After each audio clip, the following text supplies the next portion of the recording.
अस्सलामुअलैकुम वरहमतुल्लाहि वबरकातुहू। अज़ीज़ तलबा, मैं मोहम्मद शहज़ाद ख़ान आप तमाम ही का अपने इस चैनल एस के एजुकेशन में खैर मकदम करता हूँ। आप तमाम ही का तहे दिल से इस्तकबाल करता हूँ। उम्मीद करता हूँ आप तमाम ही खैर आफियत से होंगे और ये भी उम्मीद करता हूँ कि आप परीक्षा की तैयारियों में जुटे हुए होंगे। उसके साथ ये भी उम्मीद करता हूँ कि ये जो पार्ट 2 वीडियो है, इससे पहले पार्ट 1 वाला वीडियो भी आपने देख लिया होगा। अगर नहीं देखा है तो प्लेलिस्ट में जाएं, पहले पार्ट 1 वाला वीडियो भी देखें। उसमें भी मॉडल पेपर बताया गया है और मॉडल पेपर के सिर्फ सवाल नहीं बल्कि सवाल के साथ उनके जवाब भी बताए गए हैं, ताकि आप आसानी से उन्हें याद कर सकें और अपने इम्तिहान में उनका अच्छे से अच्छा जवाब दे सकें। कुछ सवालों के जवाब शॉर्ट में दिए हैं और कुछ सवालों के जवाब लॉन्ग में दिए हैं। अगर कोई सवाल का जवाब शॉर्ट दिया है तो आप बेफिक्र रहिए, उसके अगले वीडियो में अगर वो सवाल दोबारा आएगा तो मैं उसको लॉन्ग में अलग से लंबे तौर पे, विस्तृत तौर पे, वाज़ेह तौर पर उसको और बड़ा सारा बता दूंगा, ताकि आप छोटे और बड़े दोनों ही सवालों को आसानी से समझ पाएँ कि परीक्षा में किस तरह के सवाल आते हैं और किस तरह के उनके जवाब दिए जाते हैं। ये वीडियो आपके लिए बहुत ज़्यादा हेल्पफुल होने वाला है। अभी इसके अलावा 3-4 वीडियो और आएंगे, ठीक है। सभी में मॉडल पेपर आएंगे और सभी में मॉडल पेपर के अंदर ना सिर्फ सवाल बल्कि उनके साथ उनके जवाब भी आपको बताए जाएंगे। ये वीडियो झारखंड बोर्ड के लिए, एमपी बोर्ड के लिए, सीबीएसई के लिए और जिनके एनसीईआरटी का सिलेबस चलता है उन सभी के लिए क्या है, बहुत ज़्यादा मुफीद होने वाला है।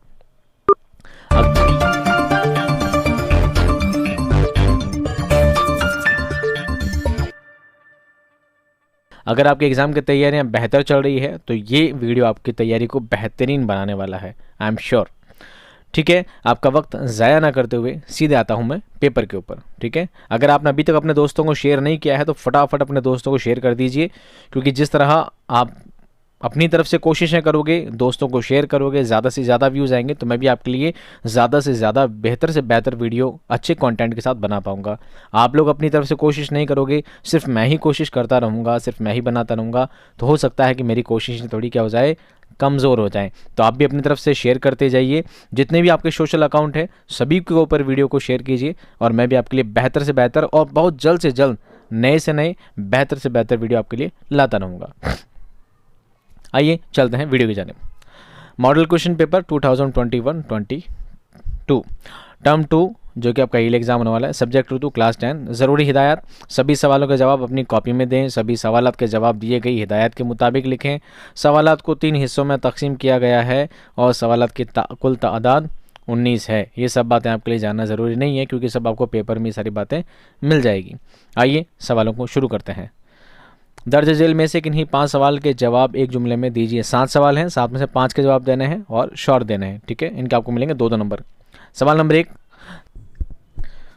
नंबर एक, सलमा ने अपने जुर्म के बारे में क्या कहा? जवाब, सलमा कहती है कि हम लड़ाई में दिलो जान से शरीक हुए और हमने दूसरों को भी लड़ाई करने में आमादा किया। हम मोर्चों पर लड़े हैं और हमने दुश्मन को भी मारा है।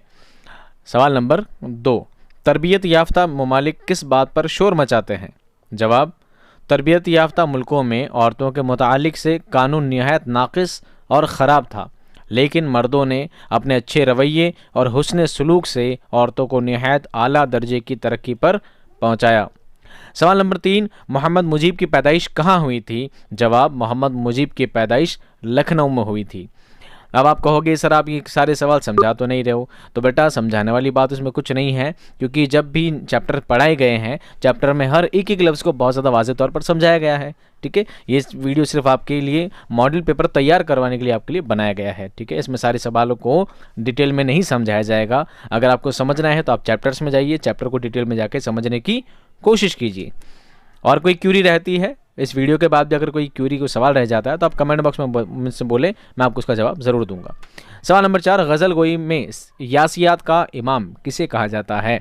जवाब, शायरी में दर्द व गम के मजमून की कसरत के बास यानी वजह से फ़ानी बदायनी को यासियात का इमाम कहा जाता है। सवाल नंबर 5, फ़िराक गोरखपुरी का असल नाम क्या है? जवाब, फ़िराक गोरखपुरी का असल नाम रघुपति सहाय है। सवाल नंबर 6, मुहावरा हाथ फैलाना का मानी बताते हुए जुमला बनाएं। जवाब, हाथ फैलाना मुहावरे का मानी है मांगना होता है। हाथ फैलाने का मतलब क्या होता है? मांगना। जुमला, तुम हमेशा सबके सामने हाथ फैलाते हो, कुछ कमाते क्यों नहीं? सवाल नंबर 7, मुहावरा नाक रगड़ना का मानी बताते हुए जुमला बनाएं। जवाब, नाक रगड़ना मुहावरे का मानी है खुशामद करना या आजिज़ी के साथ गुजारिश करना, प्रार्थना करना, हिंदी में विनती करना कहते हैं। जुमला, उस चोर नौकर के लाख नाक रगड़ने पर भी मालिक ने उसे काम पर नहीं रखा। सवाल नंबर 8। अब ये आपका सेक्शन बी, इसमें जवाब थोड़े तफसील से थोड़े बड़े देने हैं क्योंकि इस सवाल के आपको 3 नंबर मिलने वाले हैं। यहाँ भी आपसे 7 सवाल पूछे गए हैं, जवाब आपको सिर्फ 5 के ही देने हैं। सवाल नंबर 8, राम साहेब और उसकी बीवी भागवती के ख्यालात में क्या फ़र्क है? जवाब, भागवती एक जज्बाती औरत है जो दूसरों की मदद करना भले ही समझती है और अपने आप को ख़तरे में डाल सकती है। उसका पति राम सहाय मल उससे मुख्तलिफ है, यानी उससे अलग है। वो अपनी जान की फ़िक्र में मुब्तला रहता है कि कोई आफत ना आ जाए, फितरतन कमज़ोर और डरपोक है। कौन? भागवती का पति राम सहाय मल। सवाल नंबर 9, मखलूत ज़बान से क्या मुराद है? वजाहत करें। बहुत ही डिटेल में एक एक लफ्ज़ समझाया था इस चैप्टर का, अगर आप वीडियो देखेंगे तो आपको पता चलेगा। जवाब, मखलूत ज़बान से मुराद है ऐसी ज़बान जिसमें मुख्तलिफ ज़बानों के अल्फाज शामिल हों, अलग अलग ज़बानों से शामिल किए गए हों। हर ज़बान ने दूसरी ज़बान से कुछ ना कुछ लफ्ज़ लिए हैं। मखलूत ज़बान में होता यह है कि गैर ज़बानों को किसी कौम को सीखनी पड़ती है, मखलूत नहीं होती। मखलूक नहीं बल्कि मखलूत है, ठीक है। मखलूत नहीं होती बल्कि उसकी अपनी ज़बान गैर ज़बान की मेल से मखलूत हो जाती है। इस वीडियो में काफ़ी करेक्शंस रहे हैं, मुझे पता है, क्योंकि वीडियो को बहुत जल्दी में टाइप किया गया है। मुझे पता है आपके एग्ज़ाम बहुत करीब हैं, इसलिए मेरी कोशिश रहती है मैं बहुत जल्द से जल्द आपको सारा कंटेंट मुहैया करा पाऊँ। सवाल नंबर 10, अम्मा जान को दुशाले से क्यों लगाव था? जवाब, असल में वो दुशाला उनके दादा अबू का था और उनकी बचपन की सब यादें उस दुशाले के साथ वाबस्ता थी और उनको ये भी डर रहता था कि अगर ज़रा सी लापरवाही किसी ने बरती तो उनका सारा बचपन कहीं खो जाएगा। उनको दुशाले से इतना लगाव था कि वो रात भर जाग कर उसकी हिफाजत करती थी, ठीक है। करेक्शन है, जागे की नहीं है बल्कि रात भर जाग के उसकी हिफाजत करती थी। हालांकि दुशाले का कपड़ा हर तरह से हर तय पर से पापड़ की तरह टूट चुका था। उन्होंने दुशाले को एक लकड़ी के संदूक में हिफाजत से रखा हुआ था। सवाल नंबर है 11, शायर ने नज़्म में देहाती बाजार की मंजरकशी इस तरह की है, इस तरह नहीं बेटा, किस तरह की है, ठीक है। जवाब है, जोश मली आबादी अपनी नज़्म गोई की बिना पर 20वीं सदी के मुमताज़ शायर हैं।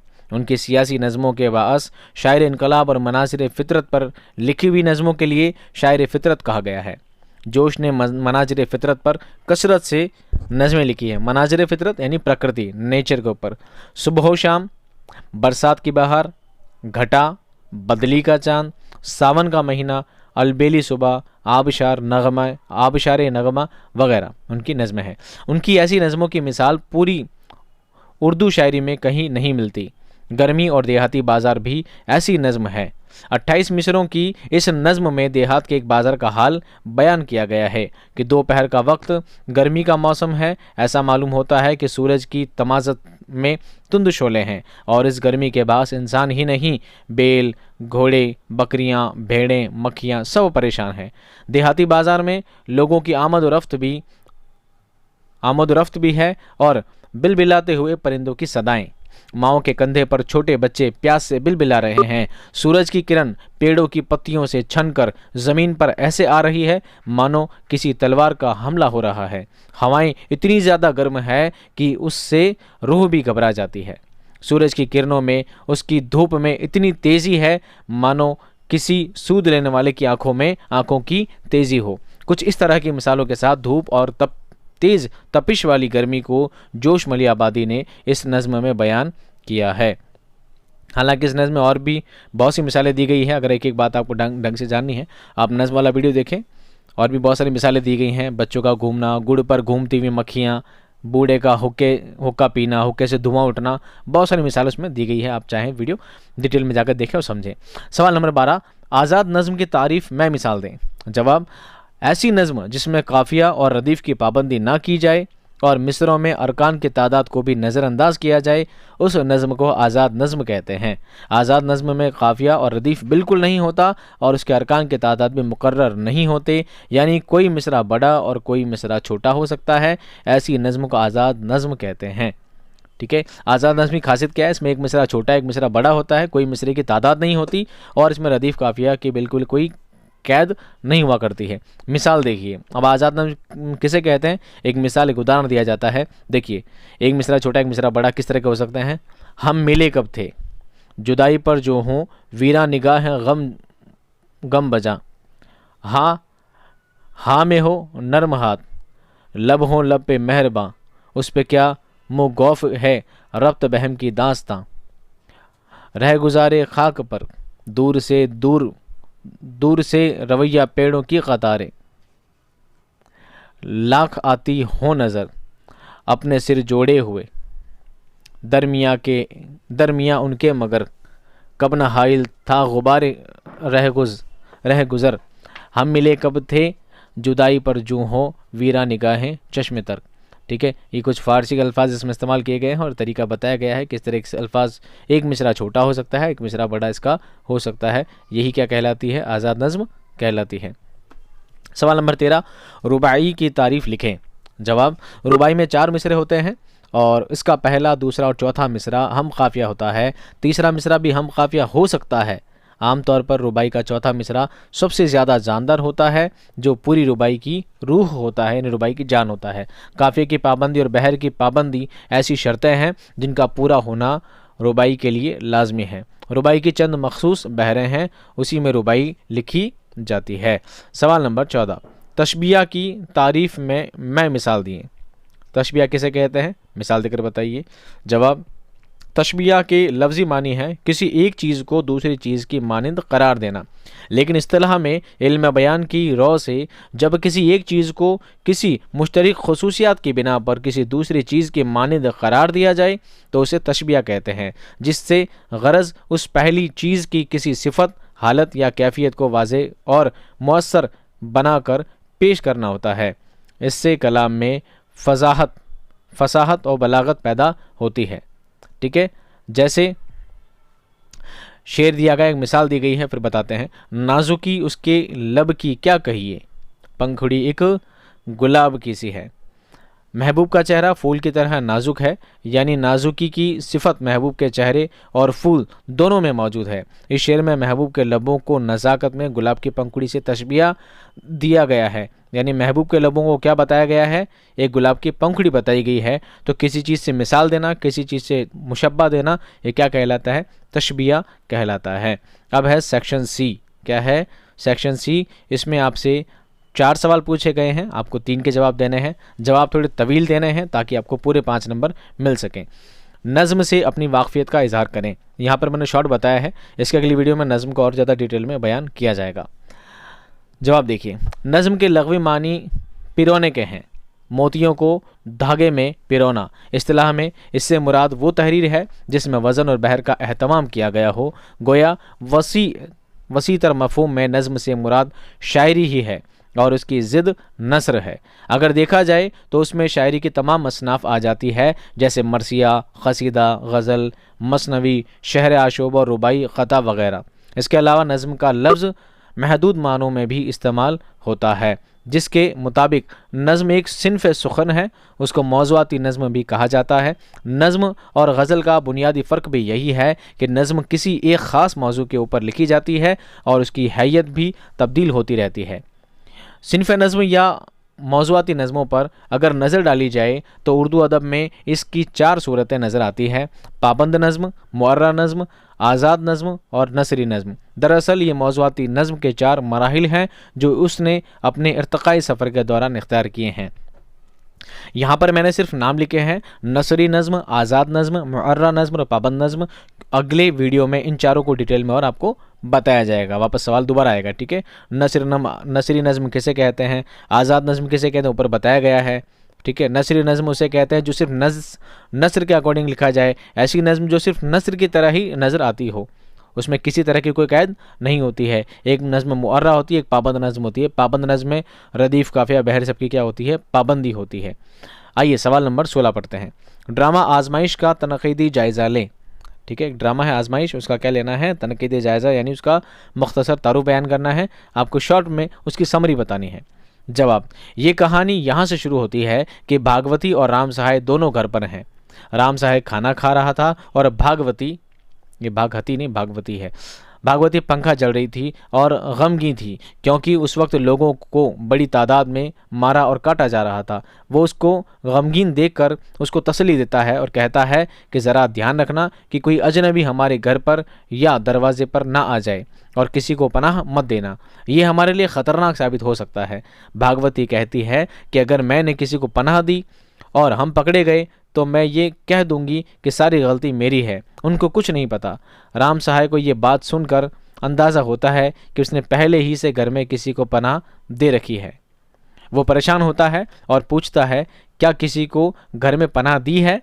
तो मालूम होता है कि सलमा और किशन कंवर उनके घर में छुपी हुई हैं। ये वो औरतें थीं जिन्होंने जंग आज़ादी में शरीक होकर मोर्चों पर गोलियां चलाई थी। राम साहब भागवती के मुकाबिल डरपोक था, उसको अपनी जान की बहुत फिक्र थी। भागवती बहुत हिम्मत वाली थी और वतन के लिए कुछ भी करना चाहती थी, इसलिए उसने जान की परवाह ना करते हुए दोनों बहादुर औरतों को अपने घर में पनाह दी। जब अंग्रेज़ों के सिपाही तलाशी के लिए आते हैं और अमान का परवाना होने के बावजूद उनके घर में दाखिल हो जाते हैं और धमकाते हैं ताकि सलमा और किशन कंवर का पता चल जाए, उसी दौरान वो दोनों खुद बाहर आ जाती हैं ताकि राम साहब या उसकी बीवी पर कोई परेशानी या आंच ना आए। अंग्रेज़ अफसर उनको पहचान कर पकड़ लेते हैं और फिर बताते हैं कि वो अंग्रेज़ों के सिपाही नहीं बल्कि उनके अपने लोग हैं। यानी जनरल बख्त खां ने सलमा और किशन कंवर को हिफाजत के साथ लाने का हुक्म दिया था। वो दोनों खुश हो जाती हैं और अंग्रेज़ी लिबास में उनके साथी उनकी मशकें कसते हैं और उन्हें ले जाते हैं। ऐसा करना इसलिए ज़रूरी था ताकि किसी को शक ना हो कि वो अंग्रेज़ों के सिपाही नहीं हैं। ठीक है, बहुत अच्छा ड्रामा था ये आजमाइश। अगर आप इसको पढ़ेंगे वीडियो को तो आपको बहुत ही पसंद आएगा। सवाल नंबर 17, जोश मली आबादी की हयात और उनकी शायरी कारनामों का जायज़ा लें। जवाब, शब्बीर हसन खां नाम और तखल्लुस जोश और वतन मलिह आबाद। ठीक है, तो तखल्लुस और उनके वतन के नाम से इनका नाम जोश मलिह आबादी पड़ गया। उनकी पैदाइश लखनऊ में हुई। इल्म और अदब की रिवायत ख़ानदान में बुज़ुर्गों से चली आ रही थी। जोश की इब्तदाई तालीम व तरबियत घर पर हुई। अरबी और फ़ारसी में अच्छे इस्तेदाद पैदा की। उसके बाद लखनऊ से सीतापुर, आगरा और अलीगढ़ में तालीम हासिल की। 1916 में वालिद के इंतकाल के बाद वो कलकत्ता चले गए। यहाँ उनकी मुलाकात रविंद्रनाथ टैगोर से हुई। टैगोर की शख्सियत और शायरी ने जोश को मुतासिर किया। 1924 में वो उस्मानिया यूनिवर्सिटी हैदराबाद के दारुल तर्जुमा में नाज़िर अदब के ओहदे पर मुलाजिम हो गए। 1934 में दिल्ली आ गए, जहां उनकी शायरी मजमूए शाया हुए। कलम के उन्वान से एक रिसाला भी जारी किया। उसके बाद वो की एक फ़िल्म कंपनी में मुलाजिम हुए। जोश मली आबादी इंतहाई कादिरुल कलाम शायर थे। उनका पहला मजमुआ कलाम रूह अदब 1929 में प्रकाशित हुआ, पब्लिश हुआ। उसके बाद उनके कई मजमुए मंजर आम पर आए, जिनमें शोला व शबनम और संबल व सलासुल काबिल ज़िक्र हैं। उनका आखिरी शायरी कारनामा नामुकम्मल तवील नज़्म हुर्फ़ आखिर है। नसर में उनकी मारूफ किताब उनकी अपनी आप बीती यादों की बारात है।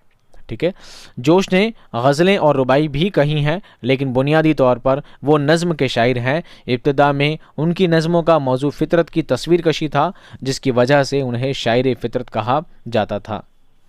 तहरीक आज़ादी के ज़ेर असर उन्होंने हुब्बे वतन के गीत गाए और सियासी मसाइल को मौजू बनाया। आपके वलवला अंगेज़ लबो लहजे की वजह से शायर इनकलाब कहलाए। ये लहलाए नहीं बल्कि क्या है, कहलाए। करेक्शंस बहुत सारे हैं क्योंकि बहुत ज़्यादा जल्दी में ये टाइप किया गया है ताकि आप तक जल्द से जल्द कंटेंट पहुंच पाए। सवाल नंबर 18, दुनिया मेरी बला जाने महंगी है या सस्ती है, मौत मिले तो मुफ्त न लूँ, हस्ती की क्या हस्ती है। शेर की तशरीह अपनी ज़बान में लिखें।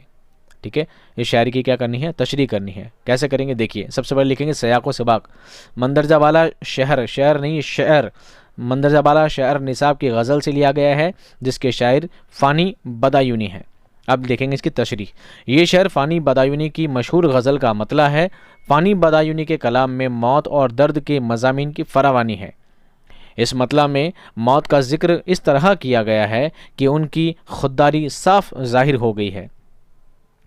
वो कहते हैं कि मैं ये नहीं जानता कि दुनिया महंगी है या सस्ती है, मुझे कोई चीज़ मुफ्त नहीं चाहिए, यहाँ तक कि मौत भी मुफ्त में नहीं लूँगा, जब ज़िंदगी दूँगा तभी मौत मिलेगी। और इस शेर को बहुत ज़्यादा डिटेल में बताया गया है। फ़ानी बदायूनी का जो वीडियो है उसमें जाके देखेंगे, इसी शेर को बहुत ज़्यादा डिटेल में आपको समझाया गया है। अब आइए आज के वीडियो का सबसे आखिरी सवाल, सवाल नंबर 19।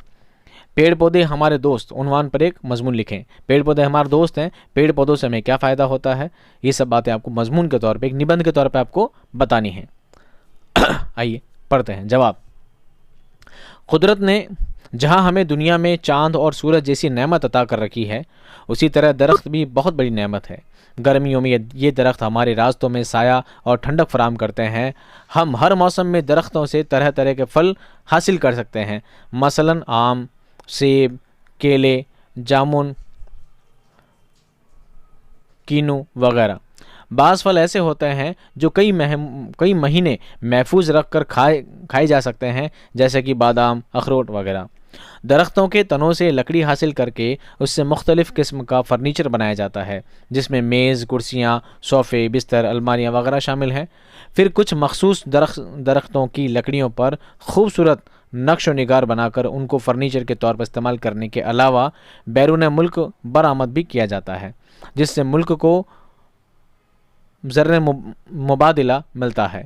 उसके अलावा ये लकड़ी ईंधन के तौर पर जलाने के काम भी आती है। यही नहीं बल्कि पहाड़ी इलाक़ों में सख्त सर्दी से बचाव के लिए लकड़ी को जलाकर गर्मी और हरारत हासिल की जाती है। इन तमाम फ़वाइद के अलावा सबसे बड़ा फ़ायदा ये है कि दरख्त हवाई आलूदगी को अपने अंदर जज्ब करके हमें सांस लेने के लिए साफ़ हवा फराहम करते हैं, यानी कार्बन डाइऑक्साइड को अपने अंदर लेकर ऑक्सीजन को खारिज करते हैं, जिससे हम बाआसानी सांस लेने के काबिल होते हैं। लेकिन अपने इन बेहतर साथियों का ख्याल रखने के बजाय हम क्या करते हैं, हम अपने इर्द गिर्द फैक्ट्रियों का कचरा, गाड़ियों का धुआं, घरों और दफातर का कचरा, गरज हर तरफ गलाजत का ढेर लगा कर रखते हैं कि दरख्त बेचारे खुद भी सांस नहीं ले पाते तो भला हमें साफ़ हवा कैसे देंगे।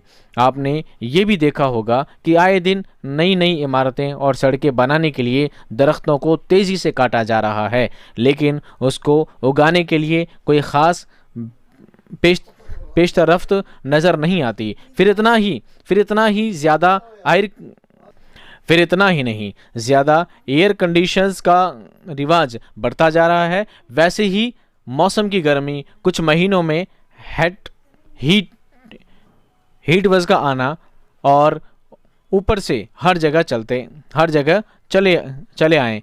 चले एसी की गर्मी भी बाहर फ़िज़ा में शामिल होती जाती है। तो क्या इतनी ढेर सारी गर्मी का मुकाबला इतने थोड़े से दरख्त कर सकेंगे? हरगिज़ नहीं। और इतने सारे लोग जो एयर कंडीशंस नहीं लगा सकते, वो भी मज़ीद गर्मी का बोझ उठाते हैं। तो हमें चाहिए कि अपने इन दोस्तों की तादाद में खूब इजाफा करें, ताकि माहौलियाती आलूदगी और गर्मी में कमी लाई जा सके। अगर हम सब अपने हिस्से का एक बीज भी लगाएं तो सोचें कि हज़ारों नए पौधे आगे उग आएंगे। आज हम और आप मिलकर जो नन्हा सा पौधा लगाएंगे, इंशाअल्लाह वो कल तनो आवर दरख्त बनकर खल्क़े खुदा को साये, ठंडक और आसानी फराहम करेगा। इस तरह पता लगता है कि पेड़ पौधे हमारे क्या हैं, दोस्त हैं। उम्मीद करता हूँ ये वीडियो आपको बहुत पसंद आया होगा। पसंद आया तो प्लीज़ वीडियो को लाइक करें, शेयर करें, अपने तमाम दोस्तों में शेयर करें। और जब तक इसके पूरे व्यूज़ कंप्लीट नहीं होंगे तब तक नेक्स्ट वीडियो नहीं आएगा। आप अपनी तरफ से कोशिश करें, मैं अपनी तरफ से कोशिश कर रहा हूँ। मिलता हूँ आपसे नेक्स्ट वीडियो में। कोई भी सवाल हो, कोई भी क्वेरी हो, कमेंट बॉक्स में ज़रूर बताएँ। खुश रहिए, आबाद रहिए। खुदा हाफिज़।